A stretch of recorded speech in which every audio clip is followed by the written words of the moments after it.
Hey everyone, it's Darcy from Out Brevard.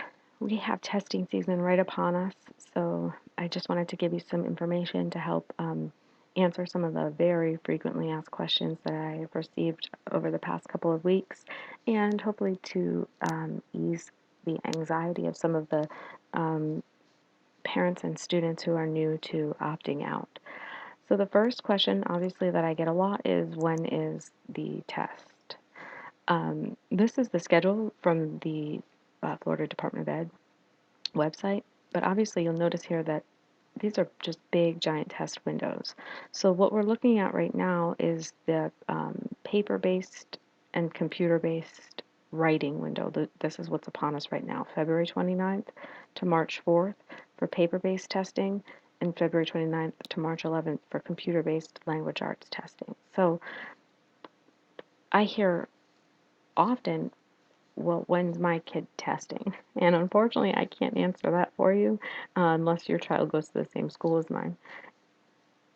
It's important that you ask at your child's school when they're scheduled to test. It should be very well communicated, but if for some reason you don't know, please ask. That being said, please remember, especially for parents of older children, the ones that are taking computer-based testing, um, sometimes it seems like people think that school-based administration is withholding information. I promise you they're not. It is a lot of moving parts to get kids scheduled for their computer-based tests. Just remember, when you ask, when a test is being administered, if the answer is we don't know, or we're working on it, or we're scheduling, just trust that they are, and that you will get that information, because it's just a lot of scheduling for a lot of kids, and sometimes not that many computers to get the tests done. So be patient with your school-based administration, um, so that they can get you that information. Okay. The next thing is my child taking the test on paper or on the computer? So here's a chart from the DOE that helps you visualize computer versus paper-based tests. The blue tests obviously are the paper-based, and all the green are computer-based, as well as the yellow. The yellow shows the first year on the computer. So for example, this year, 4th grade is computer-based for the reading portion of language arts, which might not be the same as what you've heard in the past, but it is computer-based for reading. So let's look at that a little bit more closely, the computer versus paper-based. So again, our first test is a writing test. This only impacts grades 4 through 10. And the breakdown is simply 4th through 7th grade tests on paper, and 8th through 10th tests on the computer. Okay, so hopefully you'll just jot down the grades of your own children and what they're testing. So 4th through 7th on paper, 8th through 10th on the computer. And then we get to the reading portion. Reading portion, the only grade testing on paper for reading is 3rd grade. Everybody else, 4th through 10th, is testing on the computer. Okay. And then finally we have math. In math, 3rd and 4th are paper-based, and 5th through 8th are computer-based. So those are for our FSA, obviously reading, writing, and math. There are plenty more tests, as you probably know, but right now we're just focusing on these because these are, for most people, are the big ones that they opt out of. So those are the tests in paper versus computer. Now the next big question is, how do I opt out? All right, so I think that we often overcomplicate this process, so I'm going to urge you to keep it very simple. Here's how we keep it simple. For the little guys, the paper-based tests, they're going to listen to their teacher give a very detailed, specific set of instructions. scripted instructions. The kids will just follow the directions. Whatever he or she, whatever the teacher says in the directions, they're going to do. If it says to bubble in their answers, they'll do that.